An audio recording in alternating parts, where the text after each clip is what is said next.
So he wanted to surprise me and take me somewhere. Yeah. It is the Catacombs in New York. At the Church of Basilica. We'll see if they'll let us in and let her go underneath the church in the catacombs.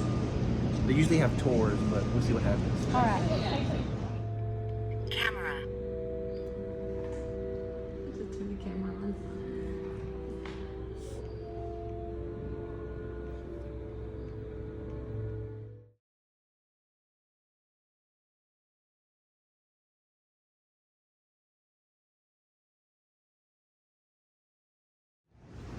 Okay.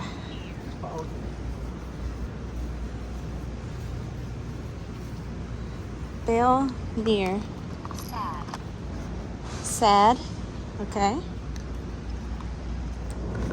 We are now in St. Peter's Cemetery, okay, but that's St. Patrick's Cathedral. The first Europeans who settled in this part of the country were in fact Dutch, but they did not represent the Dutch government. They worked for a company that was based in Holland, the Dutch West India Company. They didn't want the property, they just wanted the goodies, the beaver pelts. They were worth their weight in gold. All right? And the Dutch made a fortune sending tons of beaver pelts back to Europe. So the Dutch are here and they're making lots of money, and the English muscle in, which they do. But the English don't want the beaver pelts. They want control over the Hudson River. They thought it would connect to the Pacific Ocean. They wanted for strategic purposes.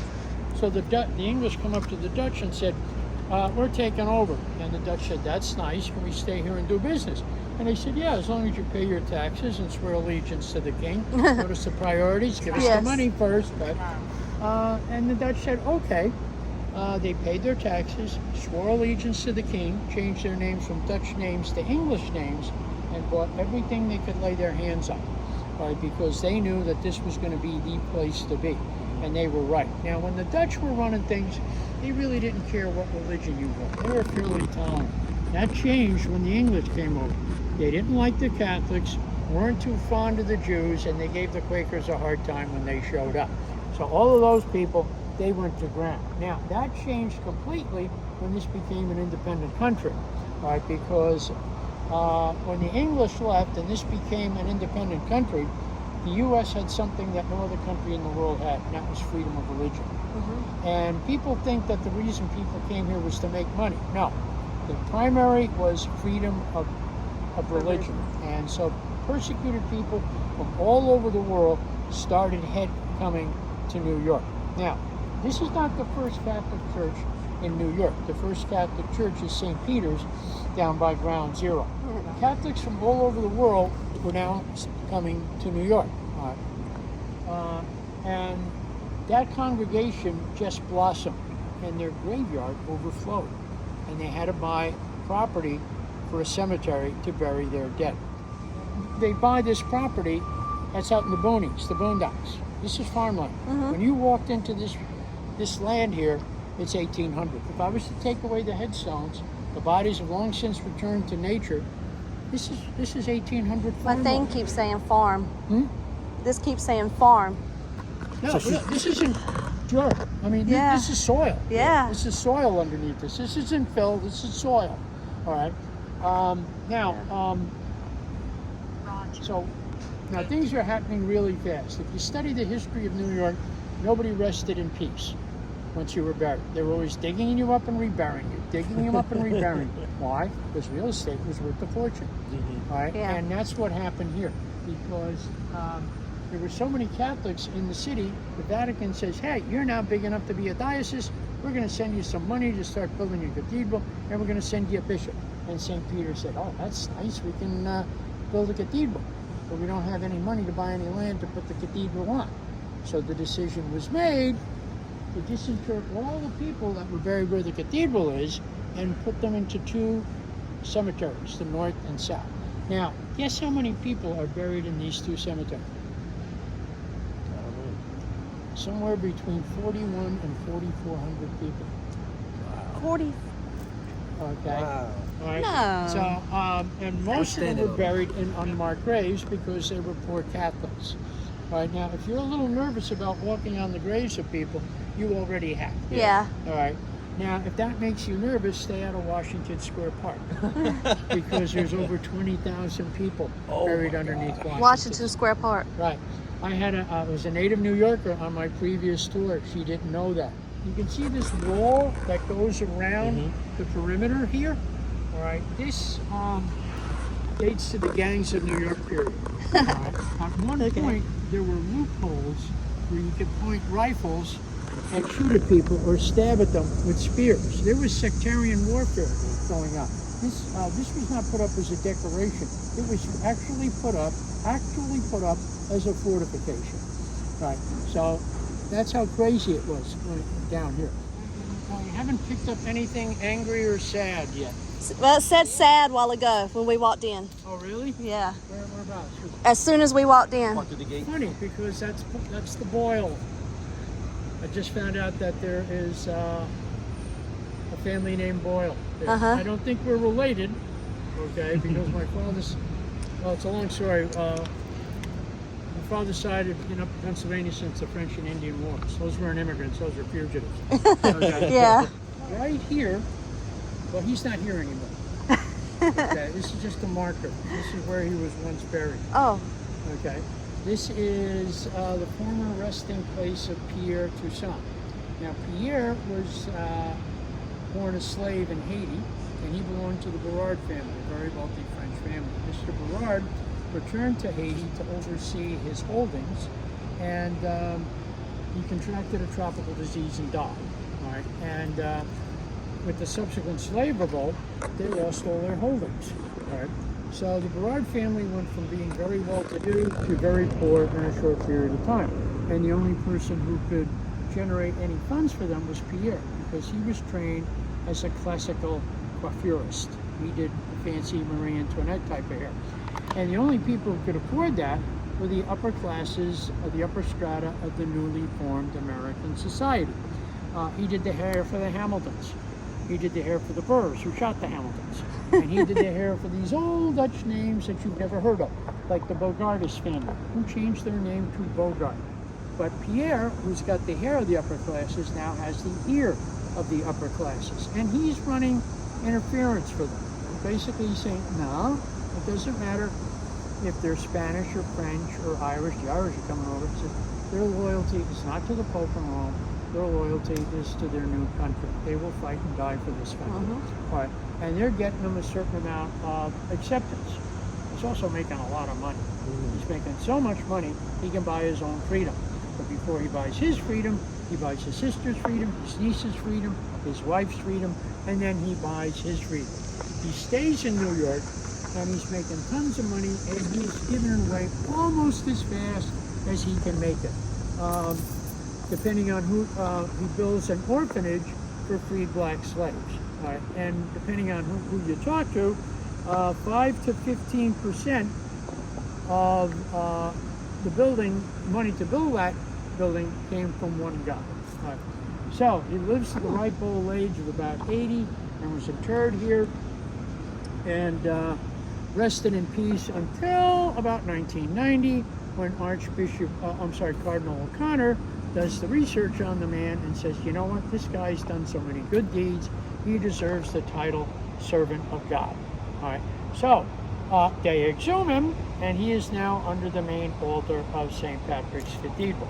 All right, well, let me back this up. He sent in the paperwork for him being listed as a servant of God, and the paperwork comes back saying not only does he deserve to be called a servant of God, he deserves to be venerable.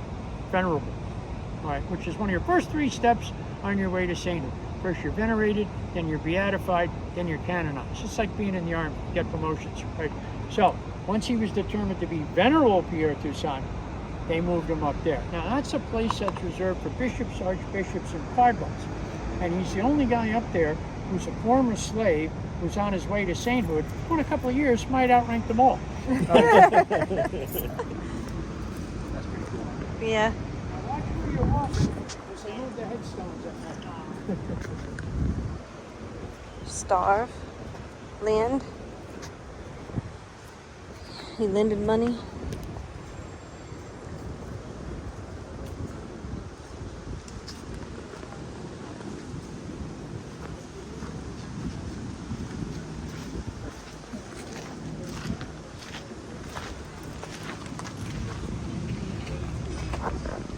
They don't get to go in the cemetery. We get to go in the cemetery. Yeah. Oh, that's what I forgot. The thing is, there's just so much. That beautiful oak tree, Uh-huh. as far as I know, that appeared there naturally. For people, that's about 225 years old. By American standards, that's a very old tree. Yes. All right. In Europe, they'll have trees that are 700, 800, 900 years old because they don't get hurricanes, tornadoes, and blizzards that'll drop 2.5 feet of snow on it. All right. So what we're going to do is we're going to go right across the courtyard here into the South Cemetery. They were actually fighting here, like had holes to poke people through the little bricks. That's so cool. Several? There's several of you here, isn't there? Guys, let me know if you see anything. There's an infirmary during the war between the states. I had a friend of mine when he was going to medical school lived across the street. And he said, "Who's walking around in here at night?" The guy goes, "Nobody." He goes, "I see people walking in there." And he goes, "That's not unusual." He says, "Well, who's up there?" And he says, "Ghosts." No big deal. Yeah. No big deal. If you believe in an afterlife, right? That's right. There you go. All right, now, what I like to do is have people stand here. Now, there's a reason why I want you standing here, because if you turn around and look behind you, that's a great shot. It is. Now, if you were to take pictures of that and show it to people, very few people will place this in the island of Manhattan. Right? It's completely out of place. Now, how many of you guys have seen the movie Gangs of New York? Yeah. Okay, well, we're in Gangs of New York territory. Yes. All right, this is where it happened. Now, Gangs of New York was directed by Martin Scorsese, and he was an altar boy in this church. And he went to Catholic grammar school across the street. Okay. And he knew his neighborhood was different than all the other neighborhoods because the buildings around here, some of the basements had basements that had basements. Right. And if you see the opening scene, those people were living on the ground like moles. Yeah. It was absolutely horrific. And the worst neighborhood was an area called 5 Points. And you can get to see where the 5 Points used to be by going through Mott Street, and they would rampage all through this area, attacking Catholics and burning their churches. In 1831, they burnt the second Catholic church, St. Mary's Church. And when that went up in flames, Archbishop Hughes, at the bust of the man, knew that this was on the hit list. And he ordered the building of this wall around the perimeter. Now, next year rolls around, summertime, riot season. People don't riot in January and February, it's too cold, okay? And they're all coming up here to set fire to the church. But what they're met with are 1,500 armed parishioners ready to do battle. It was a standoff. Nobody got shot or killed, and both sides returned to the normal, their neutral corners. But what Archbishop Hughes did was he wrote a letter to the mayor of the city of New York saying, if another church is burned, another Catholic is murdered, I will turn New York City into another Moscow. He now has an army of 3,000 armed Catholics ready to do battle. The National Guard is called in, the state army, and the order is restored. Now the church did burn down in 1866, not because of any sectarian violence. There was a fire nearby, the embers blew over, set fire to the roof, and it was gutted. So everything you see inside the church is post-1866. Now, the cemetery itself, there have been no in-body burials on the island of Manhattan since 1855. And the reason for that was one word, cholera. There were millions of bodies in the ground in Manhattan. They were graveyards, cemeteries, basements, backyards, front yards, garbage dumps. So from that point on, you couldn't be buried on the island of Manhattan. Now, with the exception of one, we're going to see that in a minute. Now, when the church was being restored in 2000, they started in 2008, what Monsignor Sakana wanted to do was to reinstitute the right of Christian burial on the island of Manhattan. So now you can be interred here in this cemetery or down in the catacombs in the form of cremated remains. So that's what you see behind you. And we're going to see a lot more when we get down into the catacombs, right? Did it say that? Pounds. No. What did you get? I don't know. It was just talking a lot. It was when you were talking, it was saying similar stuff. So. Oh, really? Yeah. Oh, okay. That's good. Uh, We're in agreement. Okay. And So actually, stay. this might be, and this happens to be a friend of mine. All right. I don't know if she's here. This is Peggy Byrne. All right. I've known her for years. She was very, very pretty. She was Miss New York City Subways in 1959. Oh. All right. She was very pretty, but she was short, so she couldn't be a fashion model. Not the same problem. Yeah. Okay. But what I like about Peg is you might get a reading from this. She was really born in 1938 and not 1940. Reading out, Peg.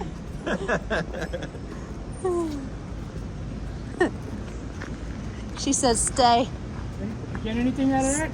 When you started talking, she says stay. She said stay. Stay. Stay. She wants you to stay and talk to her. I'll be back.